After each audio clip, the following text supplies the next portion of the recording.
তোমাদের সকলকে স্বাগত জানাই টিন্স বাড়ি অরুণিমা চ্যানেলে। আশা করি সবাই তোমরা ভালো আছো, সুস্থ আছো। আজকে ক্লাস 10 চ্যাপ্টার 2 এর মাইটোসিস নিয়ে আলোচনা করব। আজকে মাইটোসিসের প্রথম পার্ট হবে। অ্যাকচুয়ালি মাইটোসিসকে আমি ঠিক করেছি যে যতগুলো ফেজ আছে, যতগুলো দশা আছে সেগুলোতে ভেঙে দেবো যাতে ছোট ছোট পর্ব হয় এবং প্রত্যেকটা পর্বকে প্রত্যেকটা দশাকে খুব ডিটেলসে বোঝাতে পারি এবং তার সাথে কিভাবে ছবি আঁকাটা একই সাথে হবে। পড়ার সাথে সাথে তোমরা ছবি আঁকাটা কিভাবে প্র্যাকটিস করবে বা বুঝে আঁকবে সেই জিনিসটাও আজকে আলোচনা করব। চলো শুরু করা যাক। প্রথমেই আসবো যে মাইটোসিস, এইটা সমস্ত সজীব কোষে দেখা যায়। কোষ যখন বিভাজিত হচ্ছে তখনই মাইটোসিস ঘটছে। তাহলে কোষ বলতে এখানে উদ্ভিদ কোষও আমি বলছি, প্রাণী কোষও আমি বলছি। আমরা নিশ্চয়ই জানি যে উদ্ভিদ কোষের ক্ষেত্রে কোন কোন জিনিসটা থাকে না, যেমন ধরো সেন্ট্রোজোম থাকে না। কি, যখন কোষ বিভাজন হচ্ছে সেক্ষেত্রে যখন সেন্ট্রোজোম কাজে আসে, উদ্ভিদ কোষের ক্ষেত্রে এই সেন্ট্রোজোমের কোনো ভূমিকা নেই, তার বদলে আছে মাইক্রোটিউবিউল। এই যে সেন্ট্রোজোমে অ্যাস্ট্রাল রশ্মি আমরা অলরেডি পড়েছি, আগের ক্লাসে পড়েছি। সেক্ষেত্রে এই যে অ্যাস্ট্রাল রশ্মিগুলো প্রাণী কোষের ক্ষেত্রে বেমতন্তু গঠন করছে, আর উদ্ভিদ কোষের ক্ষেত্রে এই অ্যাস্ট্রাল রশ্মি অংশটার নেই। অ্যাস্ট্রাল রশ্মি যেহেতু নেই সেই জন্য এই কাজটা করছে হলো মাইক্রোটিউবিউল। নামটা থেকেই বুঝতে পারছো মাইক্রোটিউবিউল, এগুলো ছোট ছোট তন্তুর মতো অংশ যেগুলো আলটিমেটলি জুড়ে গিয়ে একটা বেম গঠন করছে এবং এই তন্তুগুলো কি করছে, যে ক্রোমোজোমগুলোকে কোষের মাঝখান থেকে দুপাশে দুটো মেরুর দিকে নিয়ে যাচ্ছে যাতে কোষ বিভাজন হতে শুরু করে। তার কি বলতে চাইলাম, যে মাইটোসিসের ক্ষেত্রে মাইটোসিস দুই প্রকার হতে পারে, উদ্ভিদ কোষের মাইটোসিস, প্রাণী কোষের মাইটোসিস। এই দুটো মাইটোসিস প্রধানত একই রকম, শুধুমাত্র এই সেন্ট্রোজোমটা উদ্ভিদের ক্ষেত্রে নেই, এক্ষেত্রে মাইক্রোটিউবিউল একটা ভূমিকা পালন করছে। এই মাইটোসিসকে প্রধান দুটো দশাতে ভাগ করা যাচ্ছে, একটা হলো ক্যারিওকাইনেসিস আর একটা হলো সাইটোকাইনেসিস। ক্যারিও শব্দটা যুক্ত হলো নিউক্লিয়াসের সাথে, তার ক্যারিওকাইনেসিস হলো নিউক্লিয়াসের বিভাজন হচ্ছে। যেহেতু নিউক্লিয়াসের ভিতরেই সমস্ত ডিএনএ মেটেরিয়াল, সমস্ত জেনেটিক পদার্থ থাকছে, সেজন্য এইটাকে দুটো কোষের মধ্যে সমান ভাগে ভাগ করাটা জরুরি। সেই কারণে এই যে নিউক্লিয়াসের যে বিভাজন, যেটাকে আমরা ক্যারিওকাইনেসিস বলছি, এই জিনিসটা অনেকগুলো দশাতে হচ্ছে। সেই দশাগুলো কি কি? সেই দশাগুলো হলো prophase, metaphase, anaphase, telophase. Clear? আজকে আলোচনা করব প্রোফেজ নিয়ে। এই যে প্রত্যেকটা দশাকে খুব ডিটেল পড়াবার চেষ্টা করব যাতে তোমরা এই বৈশিষ্ট্যগুলোর সাথে সাথে ছবি আঁকাটাও শিখে নিতে পারো। এবার চলো প্রথমেই আসি, প্রোফেজ দশা শুরু করছি। এই যে প্রোফেজ দশা, তাহলে এটা ক্যারিওকাইনেসিসের প্রথম দশা। এইটা হলো দীর্ঘস্থায়ী দশা। এবার তোমরা জিজ্ঞাসা করতে পারো কেন এটা দীর্ঘস্থায়ী দশা। দেখো, যখন একটা কোষ নর্মাল অবস্থায় রয়েছে, যখন বিভাজিত হচ্ছে না, সেই সময় এই যে কোষের ভিতরে, নিউক্লিয়াসের ভিতরে, এর ভিতরে অনেক জল থাকে। এই জলগুলো থাকার জন্য যখন কোষ বিভাজিত হবে তখন ডিএনএ মেটেরিয়ালগুলোকে ভাগ করতে অসুবিধা হবে, দুপাশে সমানভাবে যেতে অসুবিধা হবে। সেই জন্য প্রোফেজ দশার শুরুতেই যে কাজটা হয় সেটা হলো জলের বিয়োজন ঘটে। বিয়োজন হলো জল এখান থেকে বেরিয়ে যায়। জল যখনই ক্রোমোজোম থেকে, নিউক্লিয়াসের ভিতরে তো ক্রোমোজোম আছে, সেইগুলো থেকে নিউক্লিয় যে জালিকা, সেই অংশগুলো থেকে যখন জল বার হয়ে যাচ্ছে সেগুলো অনেকটা বেশি স্পষ্ট হয়ে ওঠে। এবার এই জিনিসটা কীভাবে বুঝছি যে স্পষ্ট হয়ে ওঠে? যখন একটা কোষ বিভাজিত হচ্ছে, সেই কোষটাকে যদি আমরা মাইক্রোস্কোপের নিচে দেখি, সেক্ষেত্রে আমরা দেখতে পাবো যে এই ডিএনএ মেটেরিয়ালগুলো এই সময় অনেক বেশি স্পষ্ট হয়ে ওঠে। তার আমরা যখন মাইক্রোস্কোপের নিচে এই কোষ বিভাজন দেখব, অন্য সময় কোষের অন্য চক্র চলার সময়, যখন G1, G2, S এই সমস্ত দশা চলতে থাকে কোষ চক্রের, সেই সময় কিন্তু কোষটা খুব একটা স্পষ্ট নয়। কোষ স্পষ্ট নয় কোষের ভিতরে যে নিউক্লিয়াসের ভেতরে যে মেটেরিয়াল, সেগুলো খুব একটা স্পষ্ট নয়। তার যে প্রোফেজ দশা শুরু হলো, এই সময় প্রথম যে কাজটা হতে শুরু করে সেটা হলো এই যে নিউক্লিয়াস থেকে জল বেরিয়ে যাচ্ছে। এবার এই জিনিসটা কি জাস্ট জল একসাথে বেরিয়ে যাচ্ছে সেটা নয়, গোটা দশাটা ধরেই অল্প অল্প করে জল বেরিয়ে যেতে থাকে এবং প্রোফেজ দশার শেষে এসে নিউক্লিয়াসের ভিতরে যে নিউক্লিয় জালিকা, সেগুলো অনেক বেশি স্পষ্ট হয়ে ওঠে। দ্বিতীয় যে পয়েন্ট সেটা হলো ক্রোমোজোম কুণ্ডলীকৃত এবং মোটা হয়। যখনই কোনো জিনিস থেকে জল বার হয়ে যাচ্ছে এবং তারপরে সেই জিনিসটা স্পষ্ট হয়ে ওঠে এবং এই জিনিসগুলো, এই যে ক্রোমোজোমগুলো, সেগুলো একটার সাথে একটা পেঁচিয়ে যায় এবং কুণ্ডলীকৃত হয়ে যায় এবং মোটা অবস্থায় দেখা যাচ্ছে। এই জিনিসটাই উদ্ভিদ কোষ এবং প্রাণী কোষে আমরা দেখাবো। আচ্ছা, এখানে বলে রাখি, এই যে এরকমভাবে একটা স্কোয়ার এঁকেছি, এইটা সাধারণত উদ্ভিদ কোষের ক্ষেত্রে আমরা এরকম আঁকি বা ষড়ভুজাকারও আঁকতে পারো, আর গোলাকার বা ডিম্বাকার যেটা দেখাবো সেটা হলো প্রাণী কোষ। তাহলে আগে এখানে লিখে নিচ্ছি যে এটা হলো উদ্ভিদ কোষ আর এটা হলো প্রাণী কোষ। এবার এই যে বৈশিষ্ট্যটা পড়লাম যে ক্রোমোজোম কুণ্ডলীকৃত এবং মোটা হয়, সেটাই এখানে ছবির মাধ্যমে দেখাবো। তাহলে এই যে দ্বিতীয় যে বৈশিষ্ট্য সেটা হলো ক্রোম্যাটিন, যে সূত্রগুলো, ক্রোমোজোমের গঠন যখন পড়েছো নিশ্চয়ই ক্রোম্যাটিন সূত্র জানো, সেইগুলো কুণ্ডলীকৃত এবং মোটা হয় এবং ক্রোমোজোম গঠন করছে। তাহলে কিভাবে এই জিনিসটা দেখাবো, এরকম পেঁচালো কিছু পদার্থ এরকমভাবে আঁকবো। কতগুলো আঁকবো, যদি মানে দুটো একই রঙের, অন্য দুটো একই রঙের, এইভাবে আঁকবো। দেখো আমি দুটো নীল এঁকেছি আর দুটো এরকম কালো আঁকছি, ঠিক আছে। এই জিনিসটা আঁকার কি অর্থ, যে এই জিনিসগুলো ক্রোম্যাটিন সূত্রগুলো পেঁচিয়ে যাচ্ছে এবং সেটা কুণ্ডলীকৃত এবং মোটা অবস্থায় অবস্থান করছে। আচ্ছা, এই জায়গায় বলে দিই, এটা হলো কোষের কোষ প্রাচীর, যেহেতু উদ্ভিদ কোষ, কোষ প্রাচীর, কোষ পর্দা, এটা হলো নিউক্লিয়াস। নিউক্লিয়াসের ভিতরে এই যে ক্রোমোজোমগুলো দেখা যাচ্ছে এবং একটা ডট আঁকবো, সেটা হলো নিউক্লিওলাস, ঠিক আছে। তাহলে দ্বিতীয় বৈশিষ্ট্যটা আমরা এক্সপ্লেন করলাম। তৃতীয় যে বৈশিষ্ট্যটা নিয়ে কথা বলবো সেটা হলো ক্রোম্যাটিড গঠন। এই ক্রোম্যাটিড গঠনটা একটু বলে দিই। ক্রোম্যাটিড গঠনটা, ক্রোমোজোমটা আগে ছোট করে আঁকছি এবং ক্রোম্যাটিড বলছি, এই জায়গাটায় আঁকছি। ধরো এই রকম ব্যাপারটা রয়েছে, এটা হলো ক্রোমোজোম। এই যে ক্রোমোজোম মাঝ বরাবর বিভাজিত হয়ে তৈরি করে দুখানা ক্রোম্যাটিড, মানে এই জিনিসটার ক্ষেত্রে ধরো এরম একটা বিভাজন হলো, এরম একটা হলো, আর এই দিকে এরম একটা বিভাজন হলো, এরম একটা বিভাজন হলো, ঠিক আছে। তার মানে এই একটা অংশ আর এই একটা অংশ, এইটাকে বলছে হলো ক্রোম্যাটিড। কোন জিনিসটাকে ক্রোম্যাটিড বলছে আবার তাহলে বলছি, ছবির মাধ্যমে বুঝতে পারবে। এখানে এই জিনিসটা হলো ক্রোমোজোম, আর ক্রোমোজোমের মাঝখানে যেটা রয়েছে সেটা হলো কি সেন্ট্রোমিয়ার, ওকে। এখানে কোনটা, এখানে যদি এরম একটা মাঝ বরাবর দাগ দিই, এই যে এই জিনিসটা মাঝখানে এই যে সেন্ট্রোমিয়ারের সাথে যুক্ত রয়েছে এবং এপাশে এইটা, এই গোটা অংশটা হলো একটা ক্রোম্যাটিড,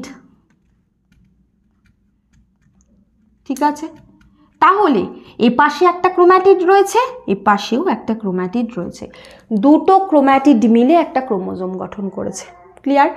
তার মানে এই জিনিসটাকেই আমি এখানে লিখেছি, কি হয়েছে, এই জিনিসটার ধরো মাঝখান বরাবর ভাগ হয়ে গেছে, নিয়ে এই রকম তৈরি করেছে, এটা একটা অংশ, এইটা আর একটা অংশ, ক্লিয়ার। এইটা একটা ক্রোম্যাটিড, এইটা মানে কিন্তু এই বাহুটা নয়, এইটা একটা গোটাটা ক্রোম্যাটিড, এইটা আর একটা গোটাটা ক্রোম্যাটিড। তার মানে দুটো ক্রোম্যাটিড গঠন করছে, একটা ক্রোমোজোম থেকে দুটো ক্রোম্যাটিড গঠন করছে, এটাই এই বৈশিষ্ট্যটা, তৃতীয় ক্রোম্যাটিড গঠন। তার মানে উদ্ভিদ কোষের ক্ষেত্রে, উদ্ভিদ কোষের যখন ছবিটা আঁকলাম তখন আমরা ক্রোমোজোম কুণ্ডলীকৃত এবং মোটা এই ক্যারেক্টারটা দেখালাম, মানে এই বৈশিষ্ট্যটা ফুটিয়ে তুললাম। আর তৃতীয় যে বৈশিষ্ট্যটা এটা এখানে দেখাবো, কি দেখাবো, প্রাণী কোষের ক্ষেত্রে, যে ধরো এই রকম একটা ধরো নীল রঙের তোমার ক্রোমোজোম আঁকলাম যেটা ক্রোম্যাটিডে বিভাজিত হয়ে গেছে, একইভাবে তাই আর একটা কালো রং দিয়ে আঁকবো। এই জিনিসটা দুটো আলাদা আলাদা কালি দিয়েই আঁকাবার চেষ্টা করবে। তোমরা তো আর পরীক্ষায় কালি ইউজ না করলে তাহলে একটাতে এমনি পেন্সিল দিয়ে আঁকবে আর একটা শেড করে দেবে, তাহলেই হয়ে যাবে। এক্ষেত্রেও তাই, এরকম একটা দেখালাম আর একটা এরকম দেখালাম, ক্লিয়ার। এইখানে আমরা ক্রোম্যাটিড দেখালাম। আচ্ছা, এই জায়গাটায় বলে দিই যে ক্রোম্যাটিড দেখালাম, কিন্তু এই ছবিটায় দেখো আমি কোনো নিউক্লিওলাস আঁকলাম না। তার কারণ হলো এই যে প্রোফেজ দশাটা চলতে চলতে দুটো জিনিসের বিলুপ্তি ঘটে। একটা হলো নিউক্লিয় পর্দা, যেটা এখানে এঁকেছি, আর একটা হলো নিউক্লিওলাস, যেটাও এখানে এঁকেছি। কিন্তু যেহেতু গোটা প্রসেসটা হতে হতে এই দুটো ক্রমশ ডিসঅ্যাপিয়ার করে যায়, হারিয়ে যায়, সেজন্য এইখানে আমি আর নিউক্লিওলাসটা আঁকলাম না। তার সাথে সাথে এই যে নিউক্লিয় পর্দাটা এঁকেছো, এটাও তোমরা এরকম করে দিতে পারো, মানে এরকম ডটেড লাইনে করে দিতে পারো। তার মানে কি বোঝাবে যে নিউক্লিয় পর্দাটাও ধীরে ধীরে অবলুপ্ত হয়ে যাচ্ছে। তার মানে আমরা এই যে দুটো ছবি আঁকছি, দুটোর মধ্যে দিয়ে টোটাল সমস্ত বৈশিষ্ট্যগুলোই প্রকাশ করবার চেষ্টা করছি। পরের যে পয়েন্ট তাহলে সেটা হলো প্লেকটোনমিক কুণ্ডলী এবং স্পাইরাইলাইজেশন। স্পাইরাইলাইজেশনটা কি, আগে সেটা নিয়ে কথা বলি। ক্রোমোজোমের ভিতরে এই যে ক্রোম্যাটিড, এই ক্রোম্যাটিড দুটো, মানে এই যে ধরে নাও এই দুটো পাশাপাশি হলো ক্রোম্যাটিড। এই যে ক্রোম্যাটিড দুটো নিজেদের মধ্যে পেঁচিয়ে থাকে, এই প্যাচটাকে বলছে হলো স্পাইরাইলাইজেশন। এবার এই প্যাচটার দুটো প্রকার আছে। তাহলে এই যে স্পাইরাল হচ্ছে, এই জিনিসটার দুটো ভাগ আছে। একটা হলো প্লেকটোনমিক আর একটা হলো প্যারানেমিক। ঠিক আছে, প্যারানেমিক কুণ্ডলীয় হয়, প্লেকটোনমিক কুণ্ডলীয় হয়। এই দুটো বলে দিই যে কি জিনিস।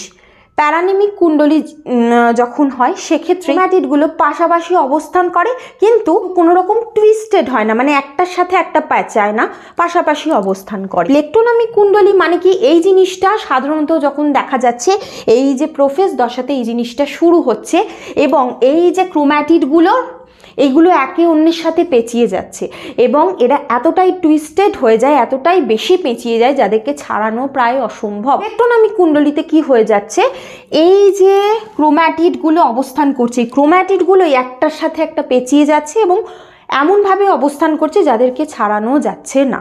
ঠিক আছে, সেই জিনিসটাই হয় হলো এই প্রোফেজ দশাতে শুরু হচ্ছে। তারপর আসবো হলো যে বৈশিষ্ট্যটা আমরা অলরেডি বলে ফেলেছি, সেটা হলো নিউক্লিওলাস ও নিউক্লিয় পর্দার অবলুপ্তি।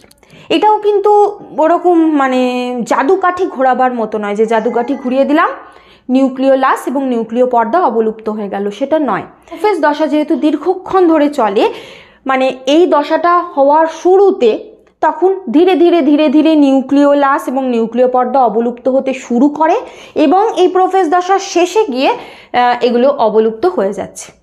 তার মানে এই দশার যখন ছবিগুলো আঁকবে, এইখানটা যেটা বুঝিয়েছি, প্রথমে কি জল বেরিয়ে গেল এবং স্পষ্ট হচ্ছে, সেই সময় তুমি নিউক্লিওলাস আঁকতেও পারো, নিউক্লিয় পর্দা আঁকতেও পারো।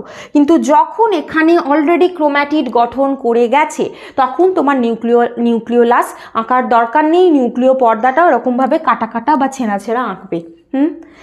এবার লাস্টের যেটা হলো আসলে পার্থক্য উদ্ভিদ কোষ এবং প্রাণী কোষের, সেটা হলো সেন্ট্রিওল, সেটা কাজে আসছে।